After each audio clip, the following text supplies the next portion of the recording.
Cara, é Joaquim ou Joaquim? Joaquim. Eu acho que o Joaquim ficou melhor. E aí, galerinha, ligado no Tomara Pop, beleza? Hoje nós vamos falar de Coringa.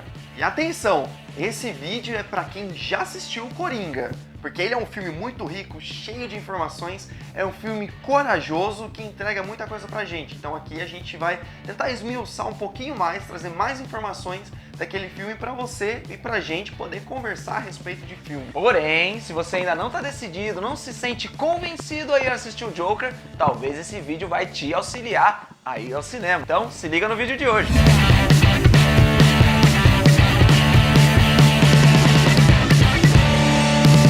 Começar esse vídeo mandando um abraço lá pra galera de BH, do canal Tudo de Bom, que tá sempre nos acompanhando, sempre trocando ideia com a gente, sempre trazendo aquele conteúdo bacana. Acompanha lá os caras, que os caras são tudo de bom. Vamos lá, né? Vamos falar de Coringa. O Coringa que é o icônico vilão, acho que o vilão mais conhecido do universo do Batman, né? E, atenção, ele é um vilão, ele sempre foi um vilão psicopata, sempre foi aquele vilão sádico, sarcástico, que gosta de ver as coisas explodirem. E que até coloca fogo em dinheiro, né? Como a gente já viu em outros filmes. Você disse que era um homem de palavra. Eu sou. Eu só estou torrando minha metade. Exatamente, isso era muito da preocupação, a gente já começa falando, pensando em polêmicas, né? A questão do público ter empatia ao vilão. Sim, essa é uma questão que levanta muitas polêmicas e a gente vai falar aqui também de tipo, bom, você tem lá o produto final, é um vilão, mas todo mundo crucifica ele. E esse filme traz um pouco essa questão, levanta essa questão de estar, será que a gente conhecendo, entendendo as condições dele, será que a gente sente empatia por ele? É basicamente aquilo que a gente sempre ouve, os fins justificam os meios. Neste filme ele trabalha mais ou menos, será que os meios justificam os fins? E aí a gente tem que já ir seguindo falando da questão do contexto social que se passa o filme. Uma comparação, uma analogia que a gente pode fazer com cenários aí que a gente encontra dentro do planeta inteiro.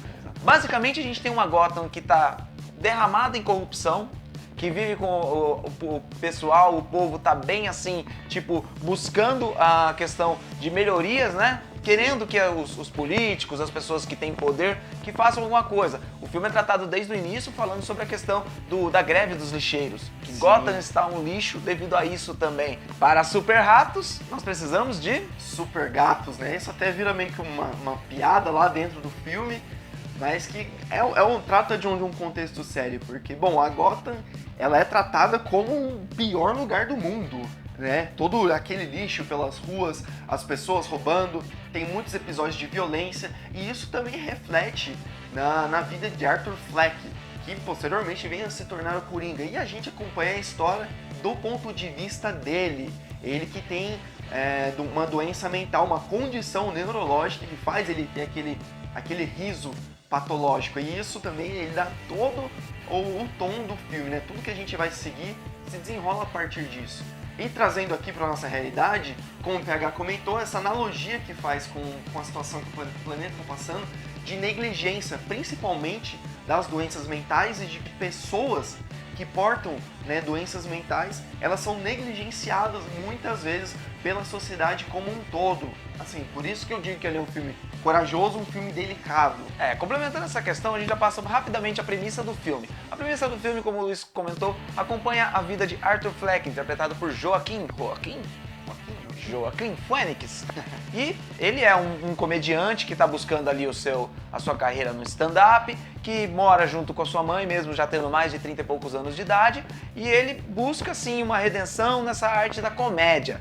Até tem um detalhe muito importante que a mãe dele comenta, mas pra ter sucesso nisso não tem que ser engraçado. Você vê que é só porrada atrás de porrada, né? E você vê que ele, durante toda a vida social dele, ele tem as questões assim que as pessoas não lhe dão valor, as pessoas não entendem a sua situação, e o filme acompanha basicamente essa busca por cura, essa busca por reconhecimento, essa busca por ser entendido pela sociedade, beleza? Essa é a questão do filme.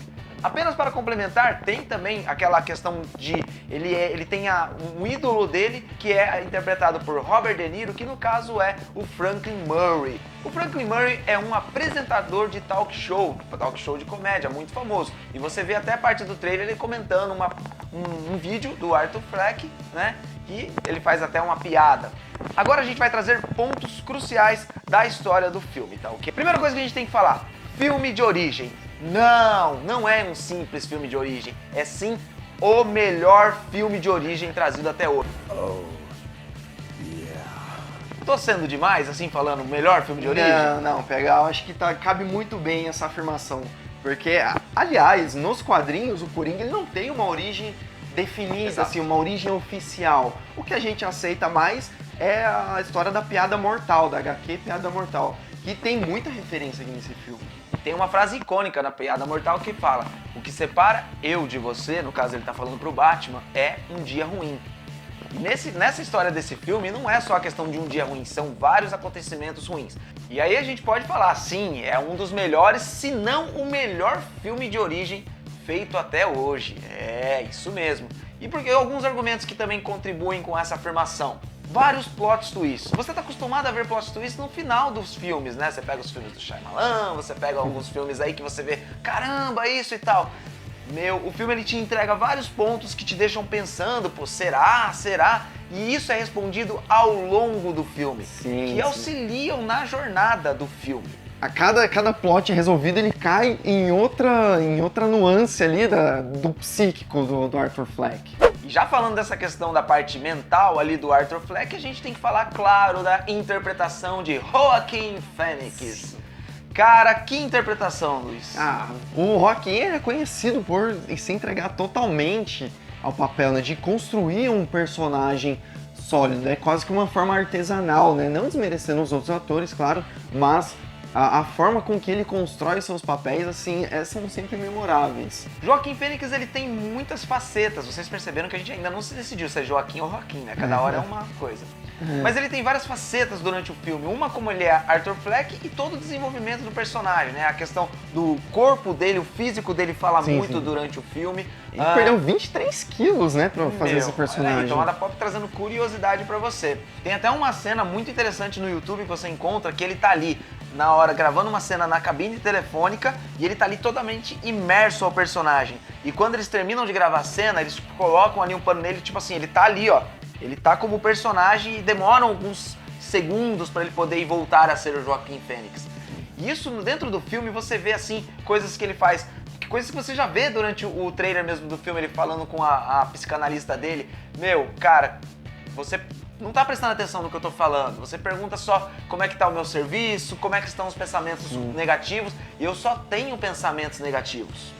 E aí a gente pode falar também da parte da questão de corrupção, da parte dessa questão do próprio sistema, os políticos estarem tirando as verbas, né? Exatamente. E aí acabando cortando algumas coisas, como, por exemplo... a assistência social. Ele tem essa consciência de saber que ele é uma pessoa que precisa de ajuda. Ele fala assim, sem assistência social, com quem que eu vou falar?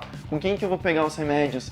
E ele também cuida da mãe dele, que é doente, né? Ou seja, tudo isso reflete em como que ele vai se desenvolver como o Coringa, como o criminoso que a gente conhece. A busca que ele tem de respostas durante o filme faz com que a edição do filme seja magistral, a questão da montagem também e a sequência do filme. Ele vai em busca de respostas e a cada momento que ele vai descobrindo as coisas, você fica mais imerso àquela trajetória dele.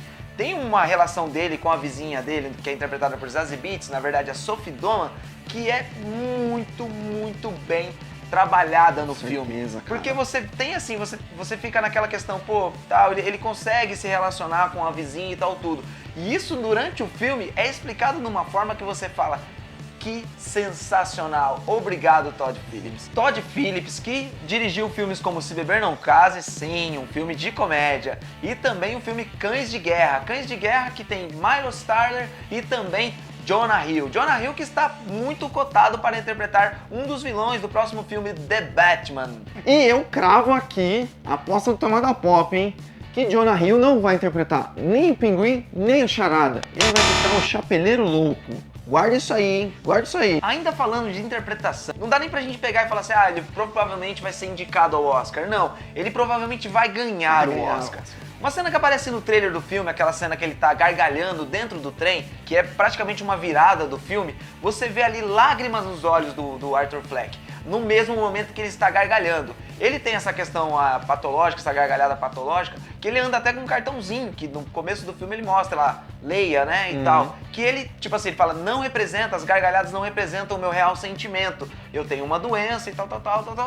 Cara, ele tenta pegar esse cartãozinho nessa hora do trem e ele não consegue. Então ele já tá ali com lágrimas nos olhos, sabendo o que vai acontecer, que ele vai ser humilhado, que ele vai ser espancado, e ele não consegue dizer isso, ele não consegue explicar. É de uma agonia muito grande, uma aflição muito grande. Muito pesado. Porque você tá muito imerso ali no psíquico dele, no psicológico dele, que é todo o ponto central da trama. E aí, como o PH comentou, a gente tem uma virada muito grande de personalidade do Arthur Fleck, ali já rascunhando o Coringa, né? Lembrando que ele sempre trabalhou como palhaço, então ele já tem essa característica. Como ele tem esse funcionamento psíquico, ele vive ali entre a margem da realidade e a margem do que é fantasia, do que é ilusão. Isso também fica muito demonstrado nos plot twists. E aí, por isso também, as ações que ele toma posteriormente como Coringa são justificadas na cabeça dele, dentro das condições em que ele está inserido, tá? Talvez essa seja uma das grandes polêmicas do filme, de tipo, faz apologia à violência, faz isso. Não, calma, olhe com calma, porque ele está em um contexto, inserido em um contexto totalmente diferente. E ele usa dessa violência, posteriormente, para basicamente se vingar de pessoas que fizeram mal para ele. E aí, isso leva uma interpretação da sociedade totalmente diferente daquilo que o próprio Arthur Fleck / Coringa, ele quis, né? Ele toma essa violência para ele, enquanto que a sociedade leva isso como um símbolo. É quase que o caminho inverso que a gente viu lá em V de Vingança. Nós temos um personagem que quer dar poder ao povo, e aqui o povo dá poder ao Coringa. As ações dele, ele tá assim, não são planejadas, ele não busca um fim, ele não tem um objetivo final. Ele basicamente tá alheio ao que está acontecendo, né? Ele tem as ações para vingança própria, vamos dizer assim. E aí que leva toda a questão do clímax do filme, do final do filme. E que final do filme. As últimas cenas são sensacionais. Você vê ali e fala, me entregaram o que é o Coringa. A gente precisa falar também aqui para poder chegar ao nosso final do vídeo. Não é um filme para criança, não. Não levem as crianças ao cinema. Esse filme, ele é pesado, nem tanto diretamente falando sobre a questão da violência. Tem algumas cenas violentas no filme, tem uma cena muito pesada, ou duas cenas bem pesadas no filme, mas assim, é por todo o contexto. Exatamente. Ele é carregado de dramaticidade. Exato, e aí de repente isso para principalmente crianças que estão formando o seu psicológico, formando suas características, e até mesmo adolescentes, ele pode vir de uma forma diferente. Claro que isso é uma obra de arte, né? Não deve ser levado a uma coisa séria, mas infelizmente a sociedade, ela às vezes abrange coisas que não deveriam ser tomadas dessa forma. No geral, o Coringa ele vinha prometendo uma grande atuação de Joaquim ou Joaquim. Ele prometeu também uma história de origem que fosse chocante, ele prometeu também um estudo de personagem muito grande, muito abrangente, e ele também prometeu uma direção, assim, excepcional. Prometeu. Você tá falando só de promessas, mas ele cumpriu as promessas? Cumpriu de uma forma que, meu amigo, a gente precisa... É um filme que você leva para além da sala do cinema. Como eu sempre digo, isso sim é um filme bom. Te faz pensar fora da sala do cinema. Isso é muito bom. E aí, mas a gente precisa saber de você. Você acha que o filme também é violento e polêmico? Você acredita que o filme Coringa ele pode influenciar para o mal? O filme pode criar uma empatia ao personagem saindo um tiro meio que pela culatra? Comenta aqui com a gente. E a gente também tem que pedir para você se inscrever aqui no nosso canal para continuar recebendo resenha, para continuar recebendo notícia, filme, dica, que tem muita coisa bacana aqui no nosso canal. Deixar aquele likezinho, que além de não custar nada, ajuda muito a gente e faz o nosso conteúdo chegar a mais pessoas. E se possível também, compartilha com aquele seu amigo, aquela sua amiga, que vocês adoram falar sobre cinema. Galerinha, era isso. Um abraço e até a próxima. Valeu!